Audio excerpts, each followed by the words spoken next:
visão cristã da política. É o nosso tema desses nossos encontros. Mateus capítulo 22, 21, Jesus falou assim: Dai, pois, a César o que é de César, e a Deus o que é de Deus. O material desse curso, ele tem parte produzida por mim mesmo, da minha cabeça, da minha experiência, tem parte de livros que eu li, que preparei, e tem parte de site da internet. Então, toda a bibliografia vai ser disponibilizada no final, para você ter essa referência de onde buscamos conceitos, as informações. Ok? Então, vamos lá. Aqui vocês me conhecem, né? Eu e Lúcia, sou pastor há mais de 26 anos, sou casado há 34 anos com a Lúcia, pai de 3 filhos, sou servidor público há mais de 36 anos, auditor federal da Controladoria Geral da União e advogado. Apenas um perfil que eu sempre passo para os meus alunos, né? Então, as observações que eu quero que você traga para o seu coração nesse momento é: nós temos princípios e pressupostos. A primeira coisa dos princípios é que o par do princípio é que vocês são cristãos. O par do princípio é que a Bíblia é nossa única regra de fé e conduta. Então, ao falar de uma visão cristã da política, nós vamos usar a Bíblia como referência, ok? Não será outro livro. Os pressupostos que vão nos ajudar aí, e aí eu vou precisar que você tenha papel na mão, caneta e a sua Bíblia. A versão da Bíblia que usaremos é a revista atualizada. A bibliografia é extensa, como já falei, vai estar no final. E eu vou evitar externar opinião pessoal sobre o assunto. Tá? O que vamos ver aqui são estudos, ciência e tem uma parte espiritual que é da Bíblia. Então, nós vamos mesclar, primeiramente, uma parte científica, tá? Da sociologia, das ciências humanas, da história, e depois entraremos no aspecto espiritual do tema. Ok?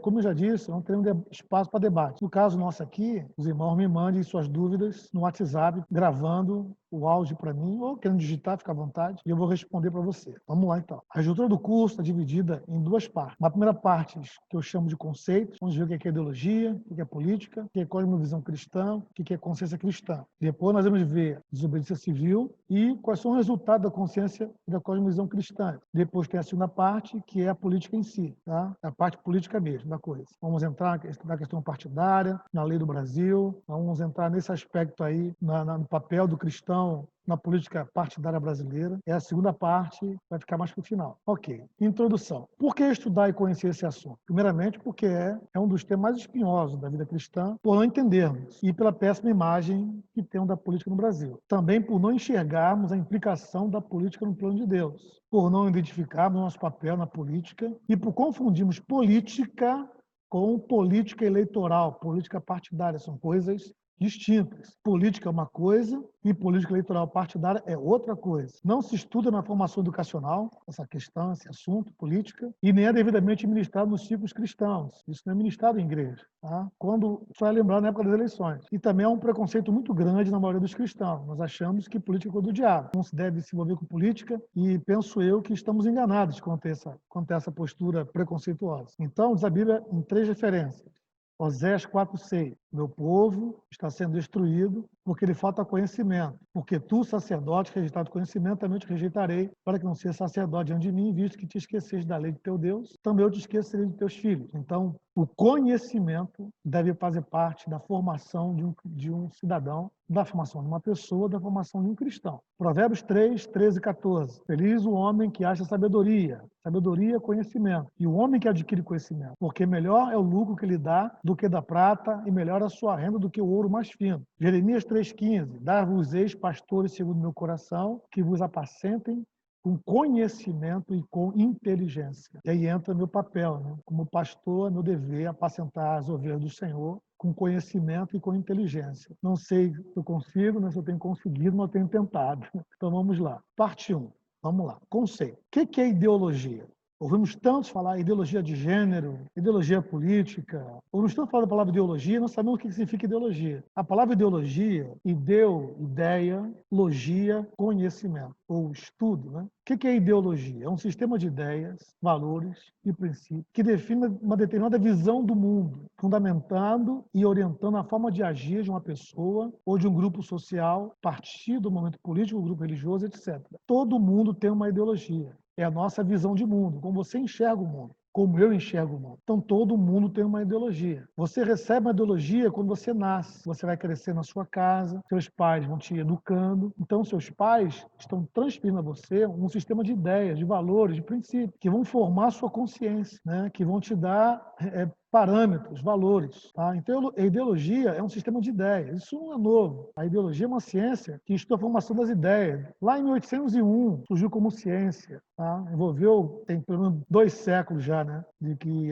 a ideologia surge como ciência. Né? O estudo das ideias. Né? A coisa começou lá na Grécia, lá atrás, mas se organizou como ciência em 1801. Então, repetindo, ideologia é um sistema de ideias. Então, quando eu falo de ideologia política, eu estou falando de sistemas de ideias, de valores e princípios que definem uma visão política, da área da seara política. Quando eu falo de ideologia de gênero, é o sistema de ideias, valores e princípios que definem o que é esses gêneros, né? Que estão falados no dia de hoje. Né? Gênero masculino, feminino e outros, né? Coisa que é uma invencionice desses dias, né? Porque gênero é só masculino e feminino. Né? Mas vamos lá. Ideologia é isso. Resumindo, ideologia é a nossa visão de mundo, como nós enxergamos o mundo a partir das ideias, dos valores, dos princípios que estão implantados na nossa mente, no nosso coração, pela educação que recebemos, na escola, nos relacionamentos, depois na faculdade e assim no trabalho. Então, esse sistema de valores, de ideias, de princípios que vão nos formando, que vão sendo acrescentados ao nosso conhecimento. Algumas nós rejeitamos, outras nós abraçamos. As ideias que vão sendo formadas, inclusive as ideias em relação à religião, à fé, né? A fé cristã, no caso. Né? Então tá. Falando de ideologia, nós temos que entrar na questão da direita e da esquerda, porque é uma situação muito falada nos dias de hoje, muito pouco entendida, muito pouco compreendida. O que é a ideologia da direita? Quais são os princípios, valores, fundamentos de uma ideologia da direita? O que é uma ideologia de esquerda? Quais são os princípios, valores, ideais da esquerda? Né? Então, isso nós precisamos saber. Até para saber se posicionar. Sou de direita? Sou de esquerda? Qual é a visão de mundo a partir dos valores, princípios e conhecimentos que eu obtive na minha educação, na minha formação? Qual lado que eu estou? Né? Porque são duas visões antagônicas, são duas visões opostas, ok? Então vamos lá. A visão de direita, a ideologia de direita. Pessoas de direita acreditam que a sociedade progride quando os direitos individuais e as liberdades civis têm prioridade e o poder do governo é minimizado. Então, um governo menor, de tamanho, não tem muitos ministérios, como a gente vê no Brasil. O progresso está ligado aos direitos individuais e às liberdades civis. Essa ideologia defende uma menor participação do governo na sociedade, menos governo na sociedade, deixando que o próprio mercado dite as suas regras. Então, essa ideologia de direita, o Estado não interfere na sociedade,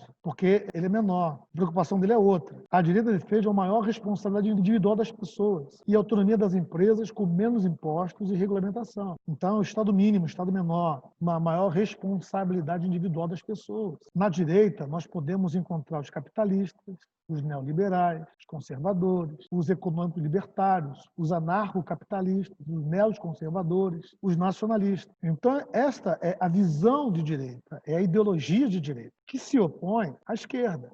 Pessoa de esquerda acredita que a sociedade fica melhor quando um governo tem um maior papel, garantindo direitos e promovendo igualdade entre todos. Enquanto a direita quer um Estado menor, um governo menor, a esquerda quer um governo maior. A ideologia de esquerda defende que o governo deve garantir o bem dos cidadãos, enquanto a ideologia de direita fala da responsabilidade individual de cada um. Para isso, ele deve ser grande, o Estado, né? O governo deve ser grande e forte, controlando todos os setores da sociedade, regulando as empresas e cobrando impostos. Percebe a diferença das duas visões como são opostas? Suas ideias são inspiradas no socialismo e no comunismo. Na esquerda, costumam encontrar progressistas, ambientalistas, social-democratas, social-liberais, libertários socialistas, comunistas, anarquistas. Então, quando a gente vê um partido político que se diz progressista, ele tem uma tendência de uma ideologia de esquerda. Se você tem um partido de tendência ambientalista, ele tem uma ideologia de esquerda. Social-democrata, um partido social-liberal, um partido comunista, um partido anarquista, olhando já para o viés da política partidária. Okay? E o oposto também. Quando encontramos partidos que defendem o neoliberalismo, o conservadorismo, o capitalismo, nacionalismo, nós estamos olhando para um partido com viés de direita, cujos pressupostos estão na sua tela. Uma menor participação do Estado, do governo, da sociedade, o mercado que vai ditar as regras, uma responsabilidade individual das pessoas, uma autonomia das empresas, menos impostos, menos regulamentação. Já a esquerda é o contrário. A esquerda quer mais impostos, porque para que o Estado possa fazer tudo, né, atender todo o bem dos cidadãos, o Estado precisa de dinheiro. E como é que o Estado tem dinheiro? Através dos impostos. Não tem saída. Então, para um Estado grande que vai atuar, controlar todo o setor da sociedade, é necessário impostos. Por isso que a visão ou a ideologia de esquerda e a ideologia de direita são opostas, totalmente opostas, ok? Direita e esquerda. Então, como a gente se posiciona nessa questão de direita e esquerda? Aí tem uma seta, né? Tem a extrema esquerda e a extrema direita. Tem a esquerda e a direita. Tem o centro-esquerda, tem a ideologia da esquerda já com algumas percepções da ideologia da direita. O centro-direita tem, fundamentalmente, a ideologia da direita, mas já convencido de que alguns pressupostos da esquerda podem ser abraçados. E o centro é a mistura das duas. Então, eu posso dizer, por exemplo, que eu sou de centro-direita, eu quero um Estado menor, mas eu entendo que o Estado precisa atender às necessidades do cidadão. O cidadão não pode ficar à mercê dele mesmo, especialmente em um país pobre como o nosso. Ok? Então, eu sou de centro-direita. De centro-esquerda, não, eu quero um Estado grande, mas eu entendo que o cidadão nós temos que buscar que o cidadão assuma suas responsabilidades. Entendeu? Compreendeu como funciona essa reguinha aqui na sua tela? Então, o perigo que existe nas nações e no mundo são as extremas. A extrema esquerda e a extrema direita são perigosas. A extrema esquerda, nós temos o comunismo. Na extrema direita, nós temos o fascismo. Eu já devo ouvido falar aí nesses dias. Você é um fascista, você é um fascista. Né? O fascista tem a ver com a direita, é uma extrema direita. E a esquerda é o comunista. Você, mas são duas visões de mundo que já governaram nações, já influenciaram o mundo. Você tem uma ideia, o nazismo é a extrema-direita. Nazismo. O comunismo implantado pela Rússia, e tem hoje, antiga Rússia, né? E hoje na Coreia do Norte e em Cuba, é o outro extremo, que você olha para a extrema-esquerda e você vê que nações são essas, né? Olha para Cuba, olha para Coreia do Norte, extrema-direita, né? Graças a Deus, hoje a gente não tem ainda assim, mais um país de extrema direita no mundo hoje. Há controvérsias aí se existe ou não, tá? Mas aqui é só para você se posicionar, tá bom? Tem um outro conceito que nós precisamos saber para a gente poder caminhar, que é o conceito de conservadores e liberais. Os liberais possuem uma visão mais progressista e a favor de mudança. Os conservadores possuem uma visão mais tradicional da ordem social existente. Então você consegue perceber só do conceito aqui de conservador e liberal, que liberal tende a ter uma visão ideológica de esquerda e os conservadores tendem a ter uma visão ideológica da direita, ok? Vamos lá. Quando se trata do contexto social, os conservadores têm uma visão mais tradicional, se opondo a pautas como casamento homossexual, legalização das drogas, aborto e imigração. Enquanto isso, os liberais costumam apoiar essas pautas. Não é à toa que acontece no Brasil, ok? Dá para você perceber que os partidos de esquerda defendem essa pauta liberal e que os partidos de direita, uma pauta mais conservadora, é o caso do presidente do Brasil. O caso do presidente hoje, né? A eleição está ocorrendo nos Estados Unidos, lá do Donald Trump, tem uma visão conservadora. Em questões como a pena de morte, legalização das armas, geralmente são apoiadas pelos conservadores e refutadas pelos liberais. É o que nós estamos assistindo no Brasil hoje. Entende o conceito agora? Então vamos lá. Vimos o que é ideologia, vimos o que é a ideologia de esquerda, o que é a ideologia de direita, ok? Vimos isso. Tá? Vimos o que é ser conservador, o que é ser liberal, ok? Vamos embora. Política. Eu vou tentar falar em 10 minutos o que é política, tá bom? A palavra política tem origem no grego, no termo politiquê. É formada pela palavra polis, significa cidade, a palavra ticos, que se refere àquilo que é público, ou seja, aos bens comuns do cidadão. Política, no seu sentido mais assim, simples de entendimento, política significa o bem-estar da maioria do cidadão. Esse é o conceito de política. É o bem-estar da maioria do cidadão, já misturando com democracia aí, tá bom? Lá na Grécia Antiga, se a ética está preocupada com a felicidade individual do homem, a política se preocupa com a felicidade coletiva da cidade, da polis. A política visa a felicidade da cidade, do cidadão. Desse modo, é tarefa da política investigar e descobrir quais são as formas de governo e as instituições capazes de assegurar a felicidade coletiva. Trata-se, portanto, de investigar a constituição da cidade. Então, a nossa Constituição é uma carta política. Na Constituição do Brasil, os seus artigos, o objetivo dela é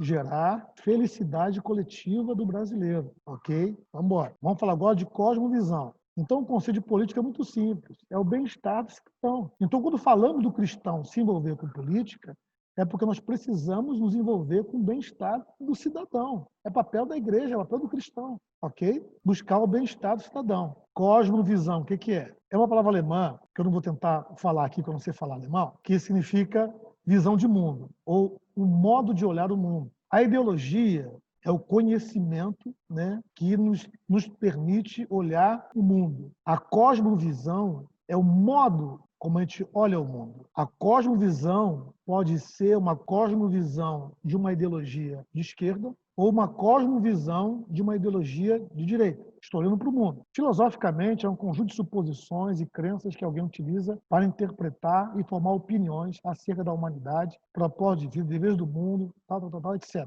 Né? Então, a cosmovisão é o modo de olhar o mundo. E eu olho o mundo por meio da ideologia que está na minha mente, no meu coração, na minha formação espiritual, religiosa, educacional, cultural. A cosmovisão de uma pessoa possui natureza essencialmente das ideias e tem consequências reais. O cientista Alberto Wolters, cosmovisão é a estrutura abrangente das crenças básicas de alguém sobre coisas. Os seres humanos são incapazes de manter opiniões puramente arbitrárias ou tomar decisões sem quaisquer princípios. Então, no dia a dia nós temos uma cosmovisão. Nós olhamos para os fatos da vida e formamos uma opinião. Temos uma opinião, ok? Isso é a nossa cosmovisão. Estamos olhando o mundo. A cosmovisão pode ser também uma cosmovisão secular. A cosmovisão secular é aquela que tem base puramente humana, desprovida de Deus, ateísta, contrária aos valores cristãos, nociva à sociedade. Então, uma cosmovisão secular tem consequências reais, não tem a Bíblia como base de fé e conduta, tá? Ela é humanista, ela é ateísta, é a cosmovisão mais comum na sociedade hoje. Ainda que você tenha um filtro da ideologia de esquerda ou de direita, a cosmovisão no mundo prevalecente hoje no mundo é uma cosmovisão secular, onde Deus está fora,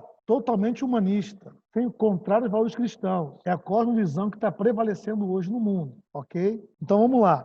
Vou tentar rapidinho passar isso aqui, não sei se vai dar tempo, vou tentar correr aqui. Então, vamos assim, todos lá atrás, né, todos nós temos um valor moral. Esse valor moral nosso influenciava os costumes, influenciava a ética, influenciava a cultura, influenciava o próprio direito, os valores morais. Só que o mundo foi avançando, a sociedade foi avançando, as coisas foram acontecendo e as visões de mundo foram surgindo. A cultura passou a influenciar a sociedade. Filmes, cinema, revistas, jornais, manifestações culturais passaram a influenciar a sociedade.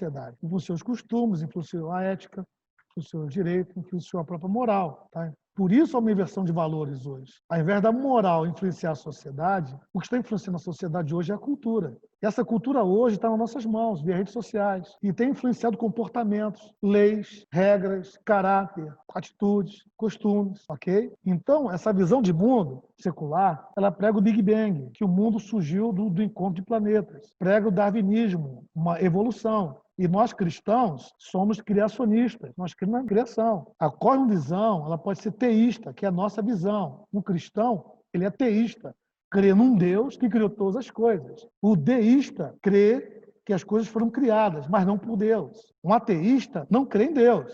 O panteísta, ele crê que a natureza e Deus é uma coisa só. E o politeísta vê Deus em tudo. Então, todas as visões espirituais aqui, religiosas, e que formam, vem da ciência também, têm influenciado o mundo. Formam o que a gente chama da visão secular, da cosmovisão secular ou da cosmovisão cristã. A cosmovisão cristã, ela é criacionista teísta, porque nós cremos num Deus que criou todas as coisas, ok? Então, nós temos aqui dois estudiosos, dois cientistas, né? E no caso aqui o Norman, ele também era pastor, ele é falecido, né? Eles manifestam essa opinião aí. E a cosmovisão é um modo, é um mapa mental que nos permite navegar nesse mundo. É uma lente intelectual que nos permite enxergar o mundo. E aí nós entramos na cosmovisão cristã. Não sei se vai dar para terminar agora. Ih, falta 2 minutos ainda. Então vamos lá. O que é cosmovisão cristã? Se a cosmovisão secular é olhar o mundo sem Deus, A cosmovisão cristã é olhar o mundo pela visão bíblica, pela visão da palavra de Deus. Então, nós olhamos o mundo a partir da palavra de Deus. E isso repercute na família, lembra da moral, que agora é cultura, e da nossa caminhada como cristãos aqui na Terra. Então, a cosmovisão vai influenciar os nossos relacionamentos e vai influenciar a nossa caminhada aqui nessa Terra. A vida cristã tem como primazia que seus pressupostos são inegociáveis, imutáveis, são absolutos. Relacionamento é a comunhão do homem com Deus por meio de Cristo Jesus. Não há outro meio. A salvação, a transformação, a nova vida e a paz que excede todo entendimento são consequências desse relacionamento. E desse relacionamento nos dá ao cristão a razão de viver. Então, a cosmovisão está baseada totalmente na palavra de Deus e não pautada por opiniões, ou estudos, ou dogmas, ou tradições. A palavra de Deus é a nossa regra de fé e conduta. A nossa moral é bíblica, a nossa ética é cristã. E esses são pressupostos imutáveis, inegociáveis. Expressam os caminhos do testemunho da igreja e o motivo principal do Espírito Santo ter sido enviado para a igreja, para nos dar uma cosmovisão cristã.